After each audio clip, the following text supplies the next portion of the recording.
Hello,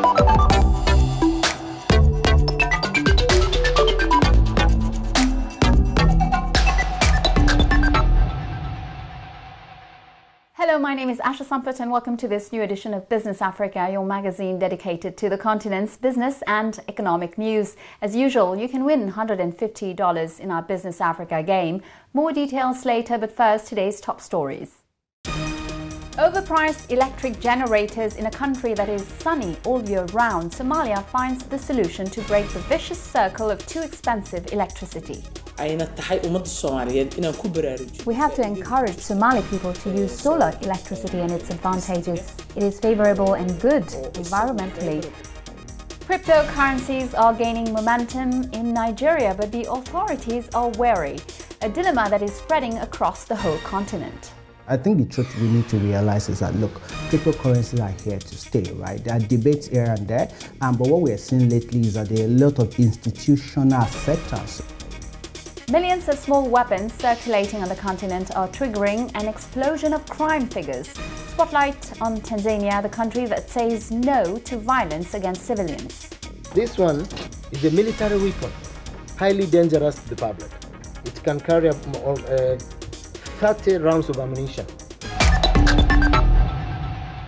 A tremendous effort to improve the lives of thousands of Somalis thanks to the sun. In the drought and poverty-stricken Horn of Africa country, the World Bank estimates that 11 million people do not have access to electricity. Diesel-powered generators are the world's most expensive source of energy, at around $1 per kilowatt per hour, but now, thanks to a solar power plant set up on the edge of the capital, Mogadishu, these costs have fallen sharply, boosting the local economy. Take a look. For many residents of Mogadishu, access to electricity has not only been prohibitively costly, but also a heavy price for their health and comfort.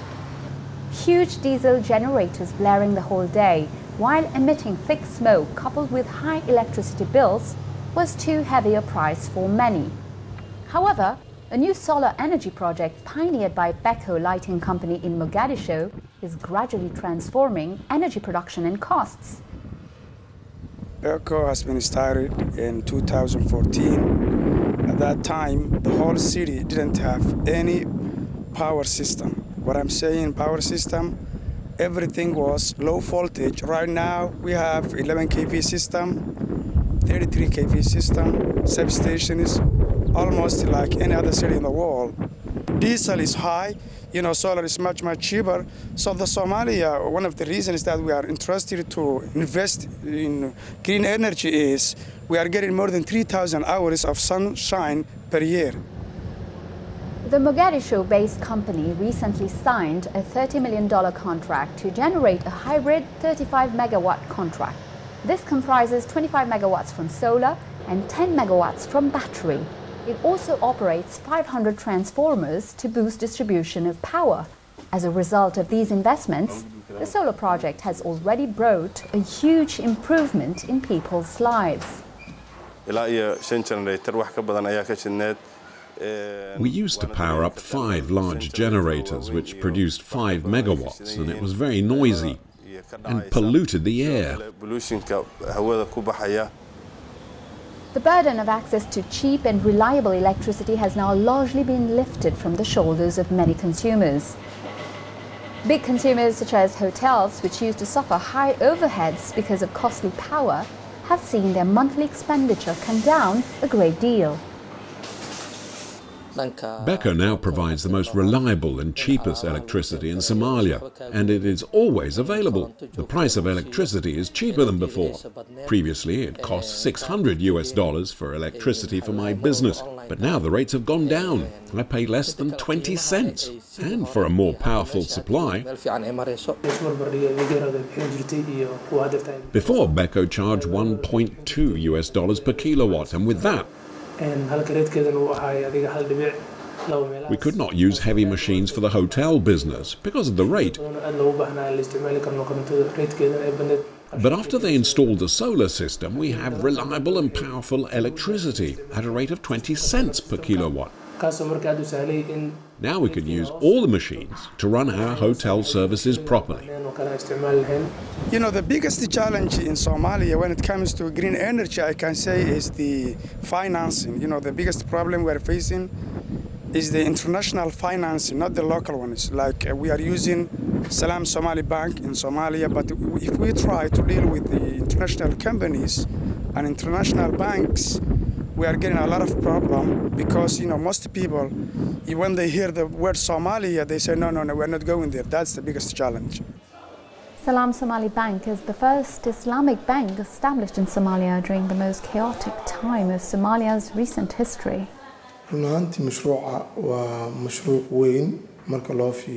The solar energy project is huge, and it's one of the biggest ventures that Salam Somali Bank has undertaken. It's an ongoing project, and we estimate it will cost millions of dollars of investment. According to a study by the African Development Bank, Somalia has a solar power potential of an excess of 2,000 kilowatt-hour square meters. This is, however, in contrast to the fact that only 16% of the population has access to electricity. We have to encourage Somali people to use solar electricity and its advantages. It is favorable and good environmentally.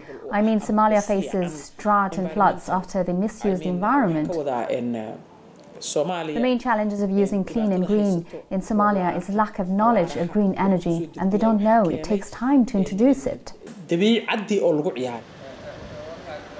For Beko, the ultimate goal is to phase out diesel power generators and adopt cleaner and greener options with solar energy on top of the list.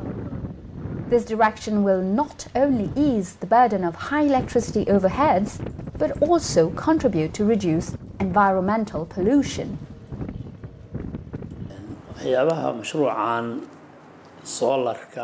When we finish the solar project, the dependency on diesel generators will be reduced. And our clients will get the lowest price for our electricity. As you can see, when we were using diesel, the price was always very high. With access to sunshine throughout the year, investment in solar energy in Somalia can be a profitable venture and a safe path towards green energy. However, limited access to credit, reluctant international investments, and security challenges still inhibit robust adoption of solar power. The first obstacle to vaccination against COVID-19 in Africa is not the shortage of vaccines. This is what Adar Poonawalla, president of the Serum Institute of India, declared recently. He said that, in his opinion, it was rather the lack of infrastructure and the reluctance of the populations that was slowing down the vaccination campaign. To put things into perspective, South Africa, Namibia, Zimbabwe, Mozambique and Malawi have all called on manufacturers and donors to suspend deliveries of COVID vaccines due to accumulated excess stocks. According to data available in early December, a third of the 384 million doses delivered to Africa remain in storage. The official cryptocurrency movement is off to a good start in Africa after Ghana and Nigeria, which have this year launched a form of virtual money but generated and controlled by the central bank, that is the national monetary authorities. It is Zimbabwe's turn. The country has just announced that it is exploring the possibilities of creating its own virtual currency rather than allowing the recognition of cryptocurrencies as official currencies, and has planned a mission to Nigeria to study the experience of the e-Naira launched in October. And in fact, Nigeria has become in recent years one of the countries of the continent at the forefront of cryptocurrency transactions. It would be in third place in the leading group of nations that use these alternative forms of payment, the most behind the United States and Russia. The country recorded cryptocurrency transactions of more than $400 million in 2020, a decommissioning of the classic monetary system, and an anonymity of payments that displeased the Nigerian authorities. Hence, the imposition of restrictive measures this year. Our reporter, Hugo Yuana, had been following these developments. Take a look. For years, cryptocurrency trading has grown in Nigeria, one of Africa's largest economies. Recently, Nigeria's Apex Bank, the Central Bank of Nigeria, notified deposit money banks, non-financial institutions and other financial institutions against doing business in crypto and other digital assets. On February 5, 2021, it issued a stern warning and reminded local financial institutions against having any transactions in crypto or facilitating payments for crypto exchanges. It also instructed the financial institutions to immediately close the accounts of such persons or entities transacting in or operating cryptocurrency exchanges. I got some profits, but recently the policy came up, and the CBN policy, and to be honest with you, some of us still don't understand. At first it was as if it was a ban on crypto, but then later on there was like another story about it. So some of us still don't understand what the policy is about. However, the moment the policy came out, that very day, I had to pull out some of my investments, immediately, and I pulled out some of my investment from Bitcoin, only for me to find out that Bitcoin increased again recently, and I just felt so bad, Treasure Eruro is one among millions of Nigerians who use cryptocurrencies. The West Africa economic powerhouse is now ranking as the third top country for trading volumes. With $100 spent on each trade on average, there's no doubt Nigerians find cryptocurrencies attractive. Cryptocurrency for me is just a source of side income, more like alternate income for me. I do a 9-to-5, but it's something I do on the side and it doesn't interrupt my work. I got into it recently, not too long, and I think I did it because that was like what was trending. So my friends are going into it. They kept talking about Bitcoin, Ethereum and all those kind of stuff. And I thought, you know what, I don't want to have to be left out of this. So I joined in, and I've made some cash from it. The success of this alternative form of payment is causing unease among African monetary authorities, and Nigeria is no exception. The CBN needs to review this policy, because in 2020 alone, the transaction volume on Bitcoin alone ran into billions of naira from Nigeria alone. We're not even talking about other African countries. And the CBN is saying that banks should no longer back cryptocurrency. But the truth is that every single transaction on the Bitcoin network, banks get transaction fee. So in other words, the banks are making more money. And of course, more employment opportunities are coming for young Nigerians that hitherto had nothing to do. We're looking at blockchain technology here, decentralized technology. What this means is that a new technology is on board, and the young Nigerians are getting employed. Young Nigerians are learning new programming languages. Cryptocurrency has offered a lot of opportunities for young people. So what the CBN needs to do is to sit down with stakeholders again and review this policy again, because it benefits both the CBN, it benefits the banks, and it benefits the young people. It was reported that each month $65 million worth of cryptocurrency transactions are carried out in local crypto exchange platforms in Nigeria. With the soaring figures in financial returns, will the Nigerian Central Bank reconsider its stance? I think the truth we need to realize is that, look, cryptocurrencies are here to stay, right? There are debates here and there, but what we are seeing lately is that there are a lot of institutional acceptance. So you see Elon Musk investing significantly in that. So the question is, how do we ensure that innovation is not lost in Nigeria? And we see central banks all over the world adopting cryptocurrency, what they call central bank digital currencies, right? I think what we need to begin to think about in Nigeria is that how do we ensure, right, we take the benefit of cryptocurrency and deal with the potential negative side, which could also be investment loss, because if you save cryptocurrency, in a day you can have a fluctuation about 10%. So an investor that does not have adequate knowledge can lose quite a lot of money. But nevertheless, we need to find a way to embrace it. And we know several central banks in the world have adopted our testing central bank digital currencies. I think that's one of the things our central bank needs to begin to adopt. With a vibrant youthful population and innovative tech ecosystem, An unstable currency, a high remittance activity and soaring profits for investors, the cloud of uncertainty hovering around the Bitcoin market may not linger for long owing to the fact that the global economy has embraced cryptocurrencies. Nigeria, one of the largest economies in Africa, will not want to be left behind. Welcome to the second part of our show.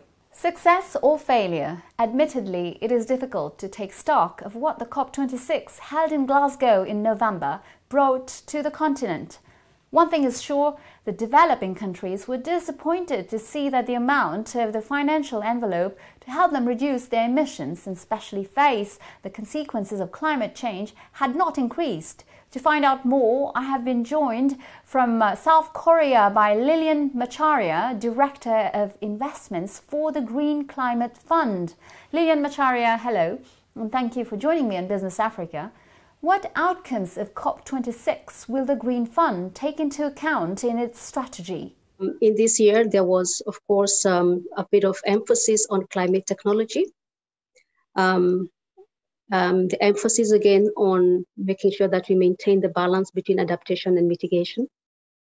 We are also supposed to also take into account how we use the data from the IPCC and other data sources, noting that quite a number of countries have challenges in terms of their own data, probably data systems, and therefore we need to make sure that we make use of the relevant data that's available, and that helps sort of make a case for the data to assess the vulnerability of countries to the climate risk, and therefore assess how we are contributing to mitigating or helping countries develop resilience. The other one is also that we should continue using our existing windows and consistent with the existing investment and results frameworks and funding windows like the Readiness Program, as well as project preparation facilities to look at opportunities for supporting loss and damage interventions. That was a key issue that was raised by the developing countries and least developed countries who are vulnerable to climate impacts during this COP26. So that is something we are meant to look at, and one thing we'll be exploring in our work this year. The other element was also to really look at how we can continue supporting private sector, make sure that we continue working with them, and also looking at how we can support access by the non-governmental organization or the civil societies and private sector entities to the Green Climate Fund, because that so far has not been as at the level that we would have wanted them to be at. What are the challenges and prospects that you see in Africa for the coming year? I think there will be quite a number of challenges, but as well as the opportunities. I always like to look at things both as half full, not just always as half empty. One is definitely building the momentum and consensus amongst not just the African constituency, but the developing constituency, to make sure that everybody is on the same page in terms of our priorities and everybody is pushing for the same thing. I think there's been quite a bit in that respect, for example, amongst the states in terms of loss and damage. That's because it is true. A lot of the countries that have suffered from a lot of the climate impacts are not the ones that necessarily are guilty of the causing factors of that.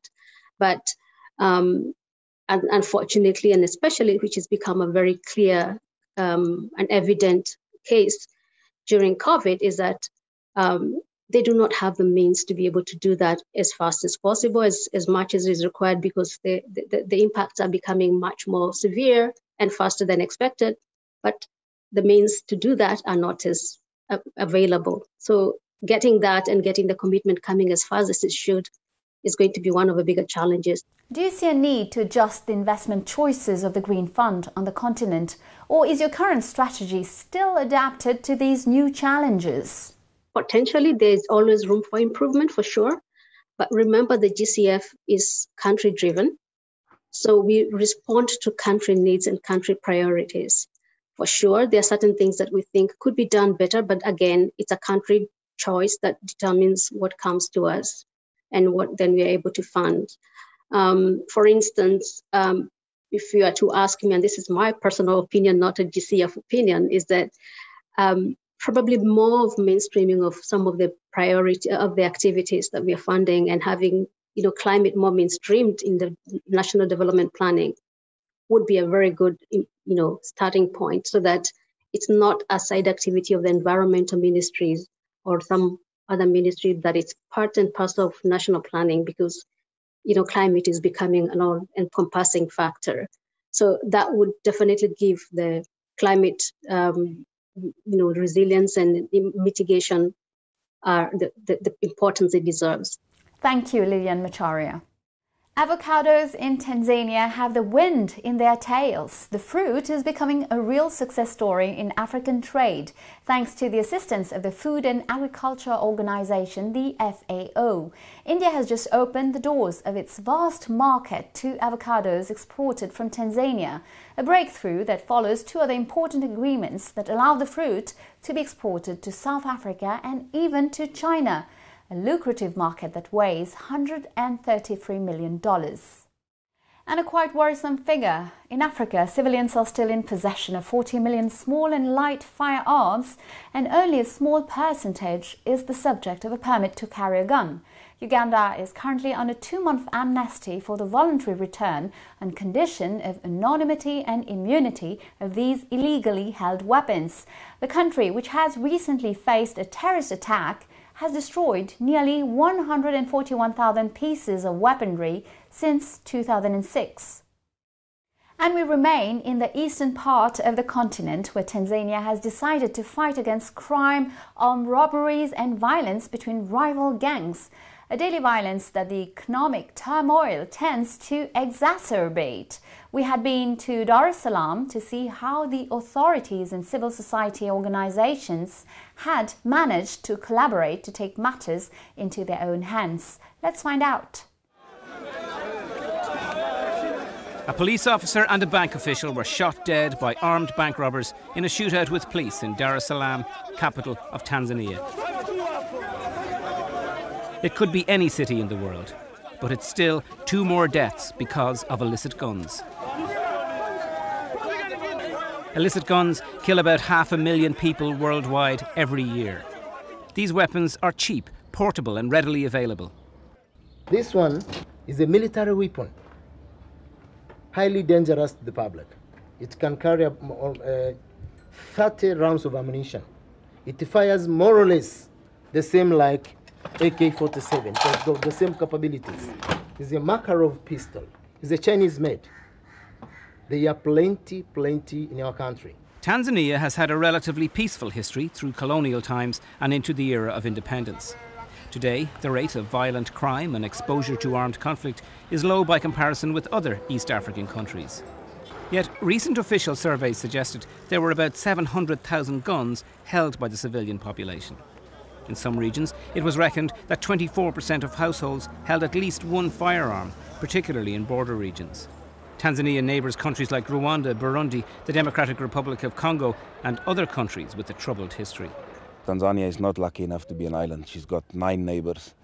Of the 9 neighbours, 8 of them are or were in conflict at one point in time. Some of them still are today. Tanzania is a peaceful country. We had to agree receiving refugees, and these refugees came with firearms, and some did not declare them. Tanzanians also have a cultural attachment to guns. Handcrafted, muzzle-loading guns have been used for ceremonial occasions since the 19th century here. Now, criminals are turning to local artisan gunsmiths for cheap and deadly weapons. This is a modified shotgun, locally modified, and has the capability of firing ammunition of a modern shotgun. For the last 50 years, the Great Lakes region of Africa has been at the centre of the proliferation of illegal guns. Illegal guns have fueled criminality and political instability and have crippled economic development here for decades. Peace and security is a precondition of development and growth. Once there is insecurity, there is a lack of production, There's a lack of movement of people, there's a lack of movement of goods, and there's a general sort of deterioration of the economic well-being of that community. On behalf of the Tanzania Police Force... In the year 2000, the countries of the Horn of Africa and Great Lakes regions signed a declaration in Nairobi to tackle the problem of small arms. While the ambition is to eliminate and destroy illegal weapons, the proper registration and licensing system will allow for legal gun ownership. A feeling of insecurity is common in many rural areas, and farmers want a gun to protect themselves and their property. He has been with his shotgun since 1975. I want my gun to take care of my herd of cattle and to protect them from thieves. I need it to take care of my other property on the farm. We live here with many problems. There are monkeys, wild pigs, lions that might attack my cattle in the corral, and hyenas. It is a common misconception internationally that you measure success by the number of firearms you have destroyed. So really, destroying or counting just numbers is not a game. What is important here is what have you done to stop the dysfunctions and prevent the dysfunctions from happening again. The Arms Management and Disarmament Plan in Tanzania has had significant success across the country. It's the first comprehensive national approach anywhere in the world and is being offered as an example for the region. The civil society and law enforcement agencies are working together. Before it was not like that. The law enforcement agencies by themselves, they were not cooperating. Customs and police were different things. The police and the army were quarreling. Now it is together, they're working together. So it took us years, but we have managed. We have established that sort of cooperation. In the region, the countries of the Great Lakes will have to address the proliferation and trafficking in small arms within their borders. And here's where the international community shares responsibility for making that happen. It's now time to reward our loyal viewers of Business Africa. It's up to you to answer to the following questions. If you're drawn among those who have given the correct answers, you will win $150. This is game number 566. So listen carefully to the two questions that follow, and good luck. First question: when was the Beko solar power plant launched in Somalia? In 2002, in 2014, or in 2020? Second question: what is the average amount of a cryptocurrency transaction in Nigeria? Is it $5 US, $50 US, or $100 US? You know the answers. You can participate now by going to our website africaonair.com, answer the questions, fill out your form, and good luck. And of course, don't forget to include your contact details, name, address, telephone, email, and the number of the game you are entering with the answers, of course. This game, for example, is game number 566. Check out the terms and conditions in the replay section on our news website, africaonair.com. The winner will receive $150 as our winner this week. Congratulations, you gave the correct answers to our game number 565. Here are the details. First question: what does Gura Ride rent in Rwanda? The answer: electric bikes. Second question: how many stores and boutiques are there in the Douala Grand Mall? The answer is 160. That's it. Business Africa is over for today. I'll see you next week, same time, same channel, for a new edition of Initiative Africa. I will speak to Gabonese director Melchi Obiang. In the meantime, you can watch this program again on our news website, africaonair.com, as well as on all our social media channels. Feel free to share, like, and comment using the hashtag Business Africa. Take care of yourselves, happy holidays, and see you next week. Goodbye.